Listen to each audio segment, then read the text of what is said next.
इसलिए हम आप लोगों से यही प्रार्थना करेंगे कि आज तक जो हम लोगों ने ये समय जो कुछ भी गंवा दिया, इसको आप लोग भूल जाइए। महात्मा जन यही कहते हैं कि तुम्हारे अंदर वो पावर है जो किसी जीव जंतु में नहीं। तुम भजन करके यहीं से बैठ करके तुम धरती क्या है, आकाश क्या है, स्वर्ग क्या है, वैकुंठ क्या है, वो सब जान जाओ। ए मौत पर आपकी कब्जा हो जाएगी, मौत का डर आपको नहीं रह जाएगा। क्योंकि हमको तो डर यही है कि हम कब मर जाएंगे। लेकिन महात्माओं ने कहा कि यदि आप भजन करना शुरू कर दो, धर्म में आप लग जाओ, किसी जीव जंतु को मत सताओ, किसी के प्रति बुरा विचार न करो, इस मानस मंदिर में बैठ करके और प्रभु का भजन कर लो। ये परमात्मा का बनाया हुआ मंदिर है, मनुष्य ऐसा मंदिर कभी नहीं बना सकता। आप जो मंदिर बनाते हो उसकी कितनी सफाई करते हो, वहाँ अगरबत्ती सुलगाते हो, स्वच्छ फल मिठाइयाँ वहाँ रखते हो। प्रभु कहता है कि मैंने ऐसा मंदिर बना दिया। उसने अपने मंदिर की इतनी सफाई किया, मुझे ग्लानि हो रहा है कि मैंने जो मंदिर बनाया इसमें लोग मांस डाल रहे हैं, इसमें लोग कचड़े डाल रहे हैं। और बताओ अपने मंदिर में वो कितनी सुंदर सुगंधित अगरबत्ती जलाते हैं, मेरे मंदिर में वो कचड़े सुरती का धुआं डालते हैं, गांजा का बदबूदार धुआं डालते हैं मेरे मंदिर में। ये क्या बुद्धि खराब हो गई, ऐसे नशे के चीज डाल देते हैं। अब बताओ उस मंदिर में हम कैसे जाएं? वो तो अपने मंदिर में अगरबत्ती सुलगा देता है, सुगंधित बन जाता है, बड़े आराम से जाता है। लेकिन मेरे मंदिर में इतनी बदबू कर दिया, इसलिए हम कैसे जाएं?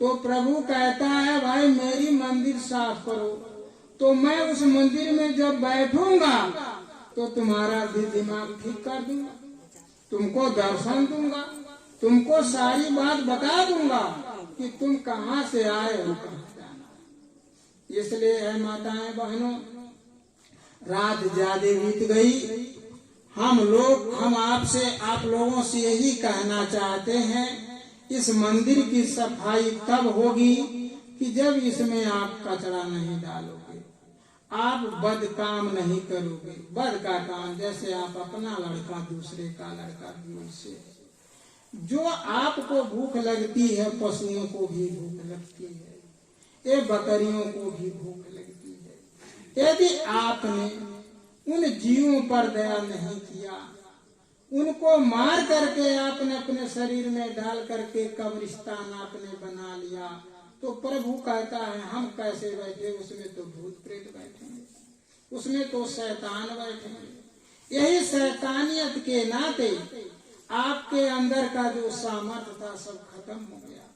यही धरती की नारी जिसने अपने शरीर को पवित्र रखा और प्रभु का चिंतन किया, पति का मान सम्मान रखा, और ऐसे नारियां सुइया देखो ब्रह्मा विष्णु शिव उनके बच्चे बन करके उनके गोद में खेलने लगे। यही बच्चे जब माँ ने उनको अच्छा सीख सिखाई कि ये बेटा मांस मत खाओ, अंडा मत खाओ, बैठ करके प्रभु का भजन करो, और जब अपने दुख की बात कहता था तो माँ कहती थी कि अरे तुम्हारा पिता तो इतना बड़ा दयालु है कि वो मिल जाए तो तुम्हारे सारे कष्ट खत्म हो जाएंगे।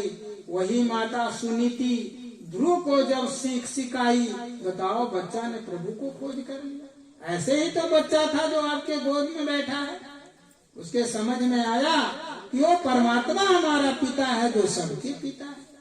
तो इसीलिए इन बच्चों को आप अच्छा भोजन कराओगी, इनको रोकोगी अंडा मांस मछली खाने के लिए, तो आप विचार करो कि ये मछली मुर्गी जो लोग काट देते हैं दूसरे जीवों को, तो बताओ आपका भी औलाद काटा जाएगा, आप भी काटे जाओगे। इसलिए महात्मा यही कहते हैं कि संक्षेप में हम आपको बता रहे हैं कि ये आपका देश नहीं, ये आपका घर नहीं, आपका यहाँ कोई नहीं, वो बच्चा भी आपका नहीं है।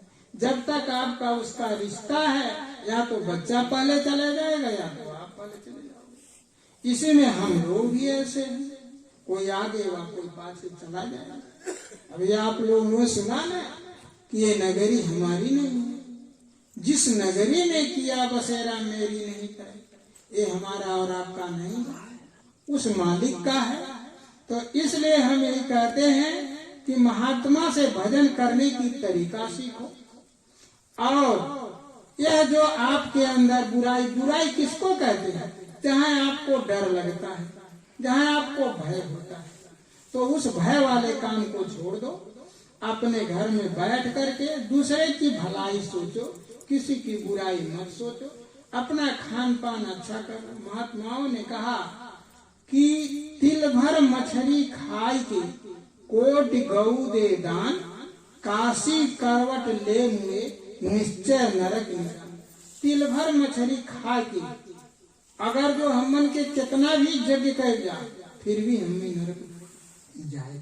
लेकिन बात ही कि जब तक हमें कोनो जानकारी ना आएगा, बोध ना आएगा, ज्ञान ना आएगा, तब तक के लिए हम अगर जो रास्ते पर आ गई, जैसा कहीं हम भुलाए आदमी क्यों हमें रास्ता बता दे, सही रास्ता से जात आती, तो वह सारा जो हमार भुलाए खत्म हो। यही प्रकार से महात्मा लोग कह रहे कि आज तक आपने जो भी बुराई किया, यही संकल्प करो कि अब हम गलत काम नहीं करेंगे। संसार के सारे जीवों पर हमारी दया होगी, सबको हम पालन पोषण में सहयोग करेंगे और शाकाहारी होकर, शाकाहारी का मतलब अपने मेहनत की कमाई, किसी और की नहीं, अपने मेहनत से हमारे खेत बाड़ी में जो मिल जाता है, वह कोई पड़ोसी हमको कुछ कभी दे देता है तो मैं भी उसको कुछ दे देता हूँ अदले बदले में, ये हो सकता है। लेकिन अक्सर अपने मेहनत की कमाई खाओ, घर में सास ससुर बाल बच्चों का सेवा करो। बच्चों को सीख देने की जिम्मेदारी माता की है, पिता की है। जैसे बच्चा को कभी पिता कहा कि अरे बेटा थोड़ा सुरती लाओ मेरे थैली से, तो कभी बीचे में बना करके थोड़ा डाल लेता है, कहता है जरा इसका स्वाद। तो जब बाप गलत करेगा, इसलिए बाप और माताओं को चाहिए कि कभी बच्चों के सामने बुरा न बात बोले, न कोई बुरा कर्म करे। यदि आप करते हो, बाप शराब पीता है तो बच्चा भी शराब पीना शुरू कर दे। यदि माँ कोई गलत आचरण करती है तो बेटियों में उसका प्रभाव पड़ता है। इसलिए हम हाथ जोड़कर आप लोगों से प्रार्थना करते हैं। समय तो बहुत कम था और कितना बताया जाए, बहुत सारी बात, फिर समय मिलेगा तो हम आप लोगों के बीच आएंगे, बहुत सारी बात बताएंगे। लेकिन पुनः पुनः आप लोगों से हमारा निवेदन यही है कि आप सत्कर्म पर आ जाइए, शाकाहारी हो जाइए, धर्म पर चलिए और प्रभु पाने का जो भजन का रास्ता है, ये ढोल मजीरा, ये रामा रामा कृष्णा, ये बाहरी भजन, अंतर की भजन महात्मा बताते हैं। आप लोग देखते होंगे कि महात्मा कभी ऐसे ध्यान करते थे। ध्यान करने का मतलब अंदर वो झांकते थे, बाहर नहीं। तो अंदर झांकने की जो विद्या महात्मा बताते हैं, प्रभु पाने का रास्ता, वो संतों के अधीन होता है। तो इसलिए संतों की आप तलाश करो। और बाह्य पूजा तो आपको शारीरिक सुख देगा, मनोरंजन इससे हो सकता है, लेकिन आत्मा को सुख देने के लिए, आत्मा क्या चीज है? जब हम आप मरते हैं, इसमें से जो पावर निकल कर जाती है वही आत्मा है। तो उस आत्मा को सुख के लिए ऐसे महात्मा जन बताते हैं। ऐसे महात्माओं का आप संगत सोबत कीजिए। हम आपको न्योता देने आए हैं। हमारे मथुरा के महाराज जी कहे हैं कि आप लोग आइए, भजन करने का तरीका नहीं पता है तो हम आपको सिखा देंगे। बैठ करके आप अपने घर में भजन करेंगे, भजन आपको सुनाई देगा। भजन आपको समझ में आएगा, भजन आपको दिखाई देगा तो मान लेना। भजन सुनाई देता है, भजन दिखाई देता है।